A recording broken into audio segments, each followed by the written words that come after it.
E começando a revisão do capítulo 6 de Boruto TBV, o Shikamaru está discutindo sobre a situação do Boruto e o motivo dele ter voltado a Konoha com os velhos conselheiros Koharu e Homura, que para a surpresa de muitos ainda estão vivos e ativos nas decisões da vila. Pelas minhas contas, eles devem ter aí por volta de 91 anos nesse momento, apesar de que isso não deveria ser nenhuma surpresa já que eles apareceram no anime. Mas enfim, em resumo, Shikamaru argumenta que vendo pelo resultado, a verdade é que eles só conseguiram afastar o Kodo graças à ajuda do Boruto, apesar de todo o histórico do Boruto como um traidor e assassino do Hokage.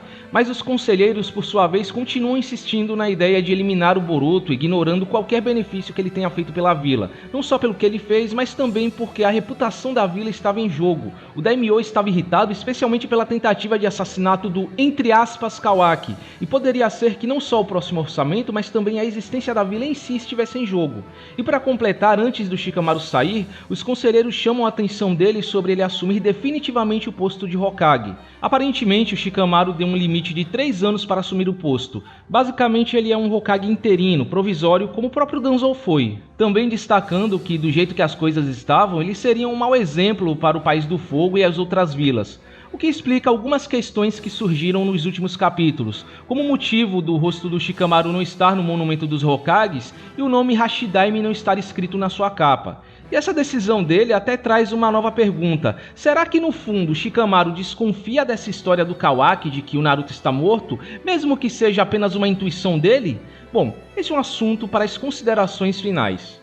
Prosseguindo, Shikamaru deixa a sala dizendo que se reportará novamente, e logo a cena muda para o escritório do Hokage, onde ele pede pessoalmente para que a Ino traga alguns documentos. Inclusive é interessante destacar que o Shikamaru faz um sinal com os dedos apontando para a cabeça, que a Ino entendeu imediatamente, e logo é revelado que isso era apenas uma desculpa para que ele e a Ino tivessem uma conversa direta e privada através do Shintenshin, onde eles não seriam monitorados pela equipe sensorial ou pela Eida, e assim, priorizando a segurança da vila acima de tudo, o Shikamaru pede a ajuda da Ino, mesmo que signifique quebrar as regras. Enquanto isso, em paralelo, a Ida conta ao Kawaki sobre as Shinjus terem adquirido autoconsciência e o que elas planejam, não tendo apenas ele e o Boruto como alvos, mas também o Naruto, por razões que ela ainda desconhece, além dela mesma, um fato que o Kawaki simplesmente ignora, priorizando apenas o Naruto, perguntando qual seria o objetivo deles, porém, isso é tudo que a Ida sabia até o momento.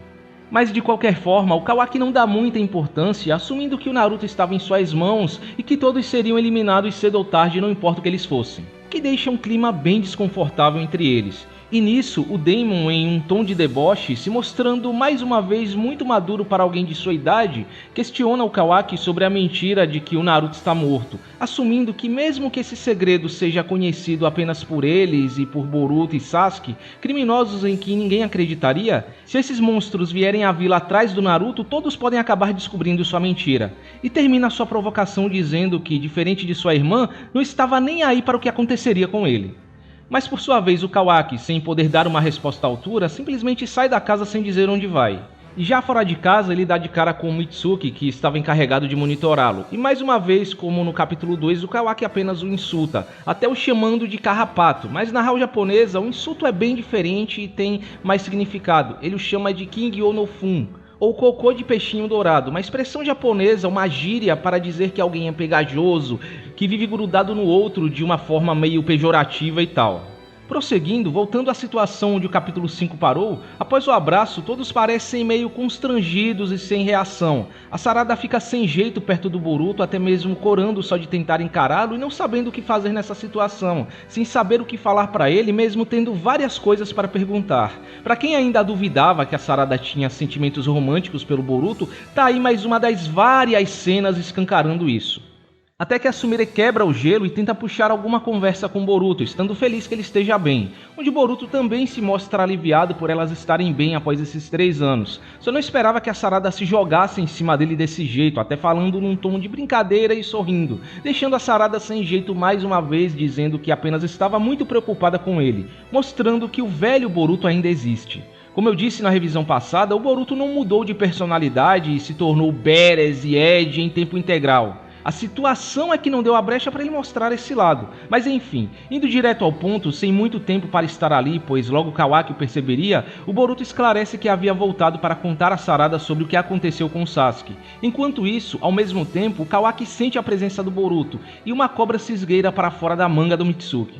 Continuando a conversa, o Boruto resume algumas informações que já sabemos em relação ao Sasuke ter se sacrificado para salvá-lo, se tornando uma árvore no processo. Inclusive, como já se acreditava, ele se culpa por isso, dizendo que é por sua culpa que ele foi derrotado. E também a natureza do Jubi no passado e a mutação causada pelo Kodo que agora permite que eles devorem pessoas, assumindo que, por algum motivo, eles estão evoluindo para uma Shinju. Enquanto isso, em paralelo, o Mitsuki contacta o Shikamaru informando que o Boruto está em algum lugar da vila e que teve que tomar algumas medidas quanto ao Kawaki. Em resumo, o Mitsuki quer agir sozinho, pois não quer que o Boruto escape como da última vez e, temendo que ele sinta a presença do Kawaki se ele se aproximar demais, teve que colocá-lo para dormir. Onde podemos ver que o Kawaki aparentemente foi pego de surpresa, mordido e envenenado por aquela cobra do Mitsuki. Um detalhe que está gerando aí uma certa comoção no fandom, mas que eu irei comentar melhor nas considerações finais. Prosseguindo, voltando ao Boruto, ele continua a sua explicação sobre o Jubi, mas dessa vez trazendo um novo detalhe, mesmo que ainda seja apenas uma suposição.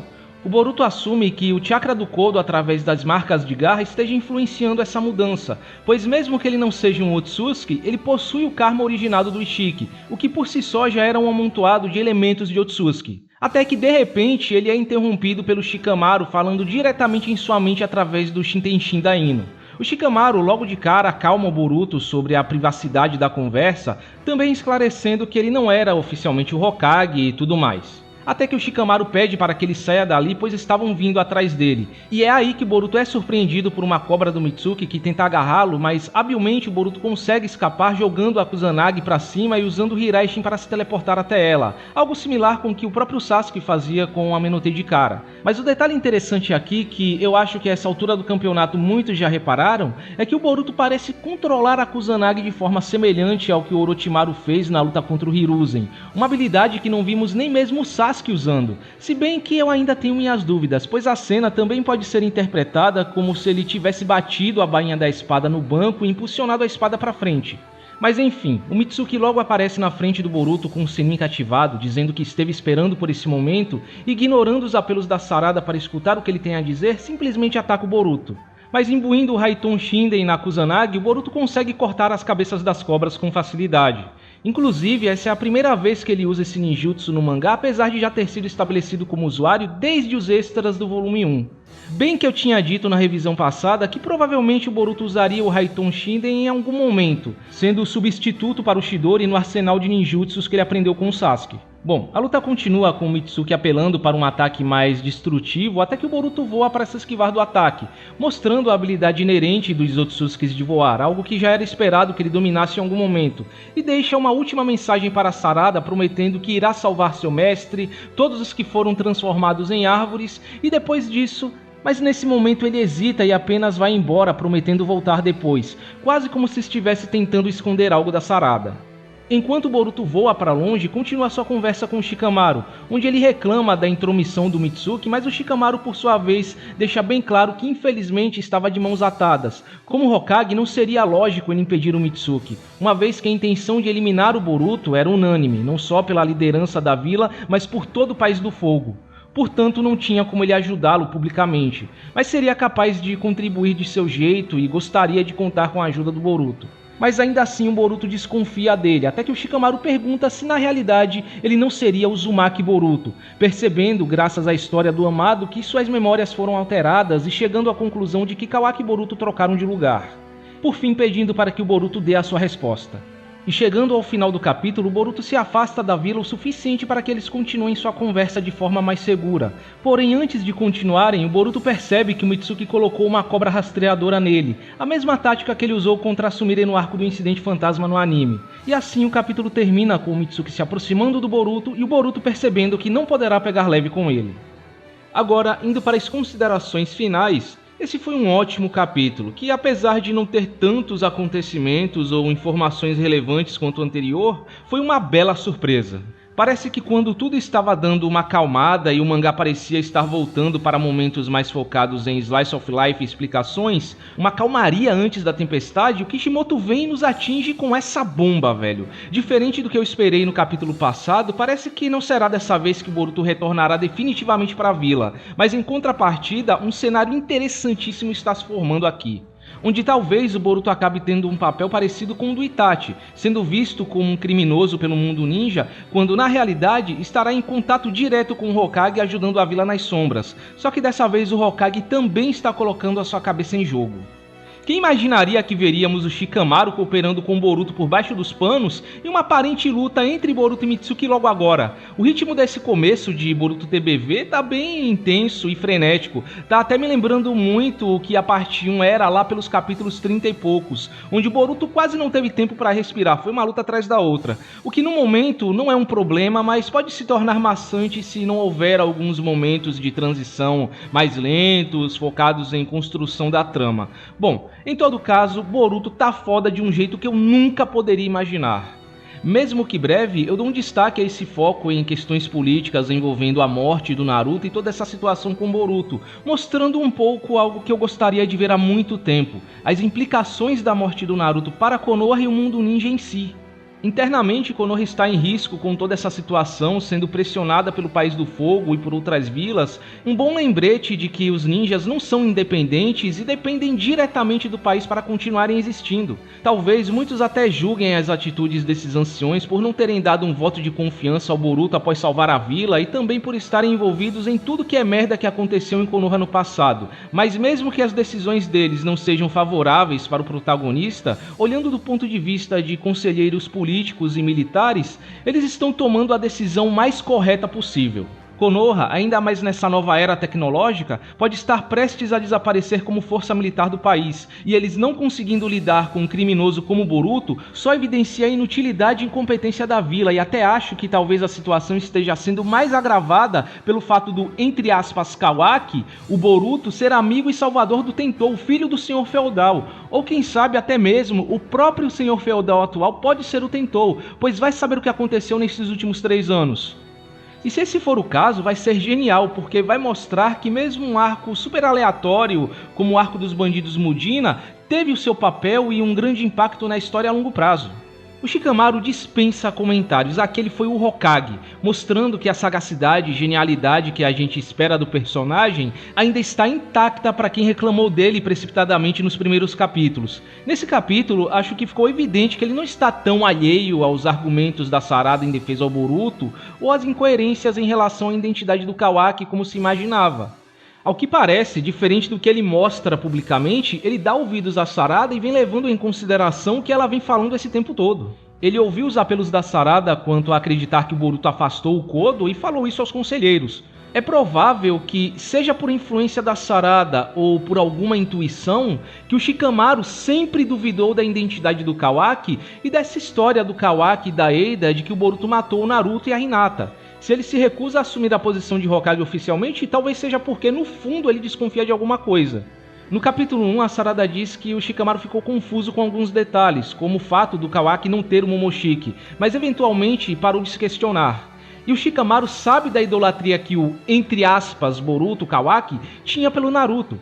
Ele nunca mataria o Naruto conscientemente. Ele até teve uma discussão com o Amado sobre como o amor do Kawaki pelo Naruto beira a loucura. E também não houve evidências físicas de um assassinato, o que exigiria habilidades no nível de um Anbu para conseguir esconder as evidências. Enfim, a impressão que eu tenho é que essa conversa com o Amado foi apenas a gota d'água que faltava para o Shikamaru se convencer de que suas memórias foram alteradas. Algo que talvez ele já estivesse se martelando e refletindo há muito tempo, mesmo que ainda não tivesse 100% de certeza, mas ele simplesmente não pode publicamente ir contra as decisões dos conselheiros, apoiar o Boruto ou simplesmente falar o que ele pensa, porque os conselheiros e a equipe sensorial estão observando o tempo todo, fazendo parecer que ele apenas ignora Sarada como uma adolescente falando loucuras. E também não vamos nos esquecer que Sarada e Sumire também estavam de mãos atadas em toda essa situação. A Sarada não disse que suas memórias foram alteradas devido a Eida afirmar que não seria uma boa ideia e deveria lidar com a situação com cautela, pois isso poderia fazer com que achassem que as memórias delas é que foram alteradas. Enfim, não tinha muito o que fazer para ambos os lados.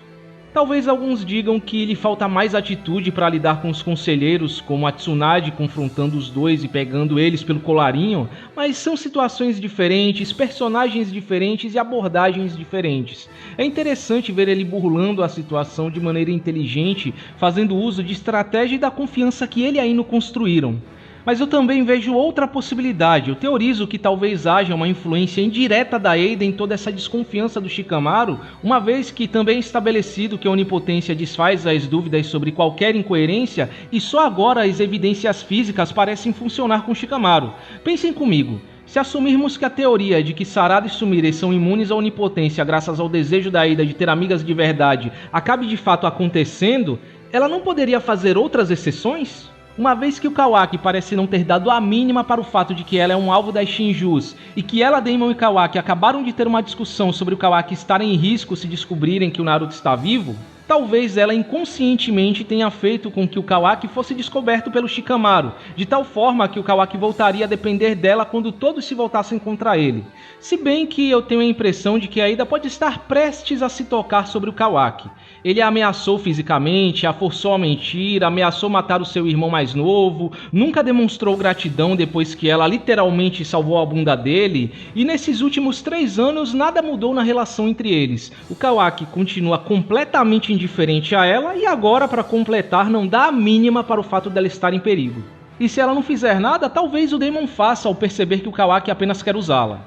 Aliás, o comentário do Daemon pro Kawaki foi maravilhoso, uma lapada seca. A cada capítulo ele parece um personagem mais atraente e carismático, e realmente acho que ele esconde mais do que aparenta. A teoria de que ele não é uma criança parece fazer mais sentido visto o sarcasmo e inteligência que ele mostra ter em certos momentos. Eu até já vi teorias sobre ele ser uma espécie de representação de um aspecto da personalidade da Ada que tomou forma física graças à onipotência e do desejo inconsciente da Ada de ter um irmão para protegê-la, o que explicaria por que ele não envelhece.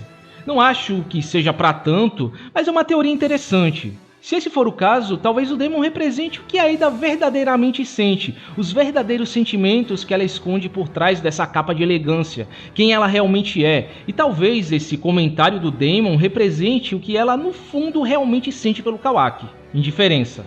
Creio que o rumo de Kawaki e Boruto a partir dessa parte da história será o Kawaki lentamente perdendo tudo que ganhou, enquanto Boruto vai lentamente conquistando de volta tudo que perdeu, mudando os sentimentos das pessoas quanto a ele. Bom, de qualquer forma, eventualmente mais pessoas se voltarão contra o Kawaki e eu acredito que isso levará ao desespero e ao rumo daquele Kawaki que vemos no flash forward do capítulo 1, querendo pôr um fim à Era dos Ninjas à medida que a sua mentira for caindo por terra. Já o diálogo entre Boruto, Sarada e Sumire talvez tenha sido um ponto fraco do capítulo por várias razões. A Sarada constrangida me parece algo bem fora do lugar, não se encaixa muito bem na urgência da situação. O Boruto tá ali sendo perseguido por Konoha, com a possibilidade de ser atacado a qualquer momento, tanto que ele foi, e há várias informações valiosas que ele pode saber para libertar as pessoas presas nas árvores. Eu não acho que há tempo para ela ficar ali envergonhada, sem saber o que dizer, ou haver uma conversa tão calma e casual entre eles. Talvez essa situação tivesse se encaixado melhor se Boruto as tivesse levado para fora da vila com Hiraishi, onde eles poderiam ter uma conversa mais calma. Se bem que a unidade sensorial provavelmente perceberia os chakras de Sumire e Sarada desaparecendo. Mas diferente de muitos, eu não vi problemas na Sarada tendo uma reação super dramática quanto à situação do Sasuke. Não é porque ela não teve uma reação dramática que ela não liga pro pai. Eu acho que fica evidente, vendo os painéis e o contexto de toda a situação, que a Sarada simplesmente não quer dar mais vazão às emoções na frente do Boruto. Vendo os painéis com atenção, ela olhou para o Boruto até que ele disse que o Sasuke se sacrificou por ele, e então ela desvia o olhar da mesma forma que ela fez no capítulo passado, quando fala sobre o seu pai com a Sumire. E é o que as pessoas que escondem suas lágrimas pensando em um ente querido costumam fazer. E além disso, diferente do que aconteceu com o Naruto, por exemplo, onde ela fica em choque com a notícia de que ele foi morto, ela sabe que as pessoas presas nas árvores estão vivas. Ela ter sido a primeira pessoa em Konoha a descobrir isso não foi feito à toa. Esse detalhe por si só deixou a reação dela mais natural porque ela simplesmente não tem com o que se preocupar. Boruto, com 12 anos, não se desesperou ao saber que seus pais foram selados. Por que a Sarada tem que ser diferente? Do meu ponto de vista, o que foi estranho mesmo é o Boruto ser tão indiferente quanto a Sumire. Ele não teve qualquer reação a Sumire ser aparentemente imune à onipotência e estar conversando com ele normalmente, a não ser, é claro, que ele já saiba disso por estar vigiando elas através dos sapos do Code. O que explicaria por que ele apareceu atrás delas enquanto elas estavam conversando. Talvez ele já tivesse um sapo ali perto, escutando tudo. Ou do ponto de vista dele, a Sumire não é imune e só está do lado dele porque ela também acreditaria no Kawaki e ficaria do lado dele. Enfim, o problema é que esse diálogo foi muito redundante, não trazendo muitas informações novas, a não ser o detalhe de que o karma do Kodo pode estar envolvido na origem das Shinjus autoconscientes. E por falar nisso, por ainda ser uma suposição do Boruto sem muitos detalhes, eu prefiro deixar qualquer teoria sobre isso para os próximos capítulos, quando talvez teremos mais informações. Mas parece que isso quase confirma uma das possibilidades que eu sugeri na revisão passada, de que o chakra do Ishiki pode ter sido absorvido pelo Jubi através do karma do Kodo. Então parece que no final das contas o Jura realmente pode ser baseado no Ishiki, como muitos acreditavam, ou no mínimo ter parte do chakra dele em sua composição. E realmente, parando para pensar, como é que ele pode ser uma ameaça ao Kawaki se não puder alcançar a dimensão onde o Naruto está? Mas pelo menos esse trecho deixou uma pergunta: o que afinal o Boruto iria dizer a Sarada? Bom, muitos estão cogitando a possibilidade dele falar que iria salvar os seus pais depois de salvar o Sasuke e todos presos nas árvores. Até acho que faz um certo sentido ele não falar isso claramente com o Mitsuki ali, pois a mentira do Kawaki pode ser descoberta ou no mínimo causar mais dúvidas que levaria Konoha a se voltar contra o Kawaki e tornar a situação algo fora de controle, lembrando que o Boruto ainda vê o Kawaki como irmão, como família. Ele não quer que Konoha faça algo de mal ao Kawaki. Ele quer manter as coisas com o Kawaki como uma briga entre irmãos. O objetivo dele é botar juízo na cabeça do Kawaki, por consequência libertando seus pais no processo. Mas a forma como essa despedida do Boruto foi montada, com uma última troca de olhares entre Boruto e Sarada, me diz outra coisa. Me parece uma questão mais pessoal entre eles. Se fosse só sobre o Naruto, não acho que o Boruto olharia para Sarada desse jeito. Algo me diz que pode ter a ver com o tal pior futuro possível que o Boruto supostamente viu, como eu teorizei no capítulo 2. O Boruto estaria tentando mudar esse futuro e o destino da Sarada. Talvez seja um futuro onde, além do mundo ser destruído, a Sarada acabe morrendo, o que explicaria porque ele teve receio em encará-la quando chegou à vila e disse para ela sobreviver. Mas enfim, por fim, eu confesso que essa aparente luta de Boruto versus Mitsuki foi uma bela surpresa. Eu não estava esperando uma luta acontecendo agora assim tão cedo, logo após a introdução dos novos antagonistas. Quando a primeira página do capítulo saiu no site oficial, eu esperava que o Mitsuki seria interrompido por alguém. É o que normalmente acontece nesse tipo de situação. E mesmo que seja apenas o começo da luta, teve uma ação intensa e bem coreografada, onde Boruto até mostrou mais habilidades. E para os haters mimizentos de plantão que talvez reclamem dizendo que "Ai, mas em todo capítulo Boruto mostra uma nova habilidade, que forçado", como eu disse no resumo, nenhuma das habilidades mostradas aqui é novidade. O Raiton Shiden é algo que ele já é descrito como usuário no mangá desde os extras do volume 1 e também na novel Sasuke Shinden, o aluno estrela do professor, onde o Sasuke fica na liderança do novo time 7.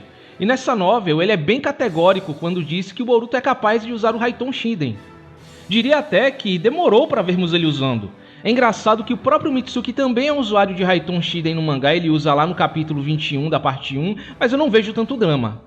Agora, como e onde ele aprendeu, aí são outros 500. Ele pode ter recriado o Raiton Shiden por tê-lo visto alguma vez e ter as bases do Chidori através do Sasuke, assim como o Neji recriou o Hakesho Kaiten, ou ter aprendido diretamente do Kakashi mesmo. Já que na continuidade do mangá ele começa a história sendo um genin formado, tendo domínio de 3 naturezas elementais e vários ninjutsus relacionados.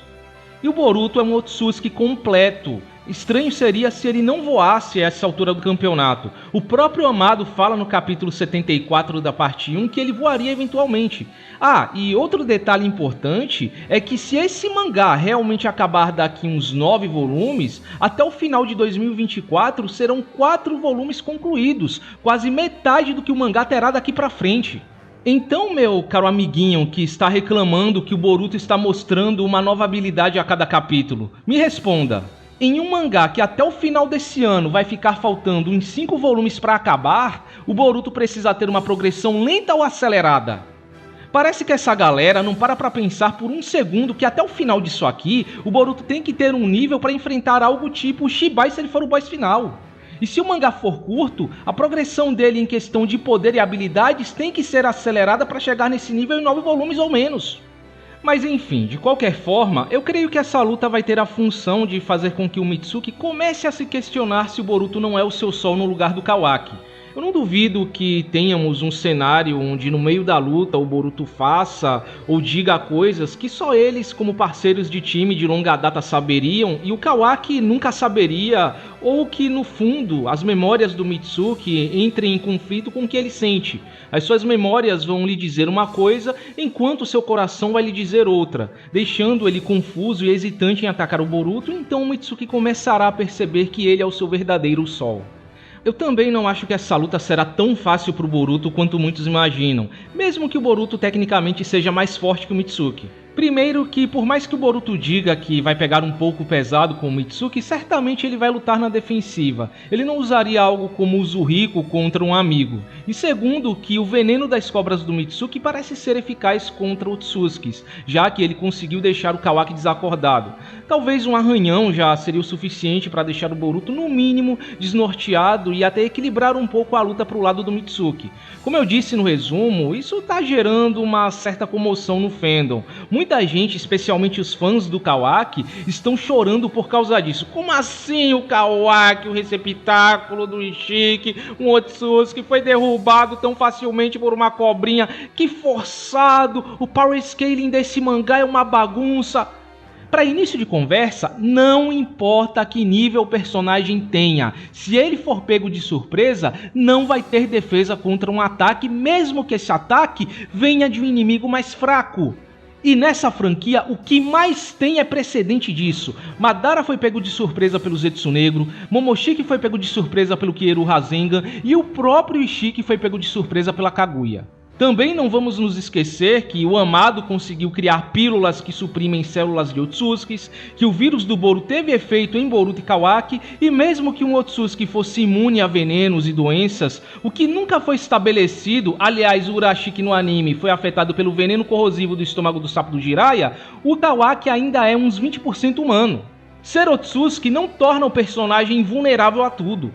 O fandom otaku em geral, não só o fandom de Naruto e Boruto, tem uma mania nojenta e desgraçada de usar a lógica das lutas de Dragon Ball, meu ki é maior que o seu, logo eu te venço, pra tudo que é obra, sendo que na maioria esmagadora dos Battle Shonens as lutas não funcionam assim. O que define as lutas são estratégia, preparo e habilidades específicas em maioria dos casos, onde um personagem muito fraco pode vencer alguém mais poderoso se pegá-lo de surpresa, conhecer suas fraquezas ou tiver uma arma contra ele. Na luta contra o Boro, vimos que o Mitsuki foi capaz de pegar o sangue do Boro e sintetizar uma vacina que ele injetou através de suas cobras, meio que transformando essa vacina no veneno das cobras. Então, será que é tão impossível e irreal assim imaginar que o Mitsuki, nesses 3 anos, sintetizou um veneno que é capaz de afetar um Otsutsuki justamente para lutar contra o Boruto? Lembrem-se, há algumas coisas que o autor simplesmente deixa nas entrelinhas e cabe a nós, os leitores, montarmos o quebra-cabeças com as peças que ele vai deixando pelo caminho para entendermos como determinadas coisas funcionam. Bom, então é isso, espero que vocês tenham gostado da revisão e nos vemos no próximo vídeo.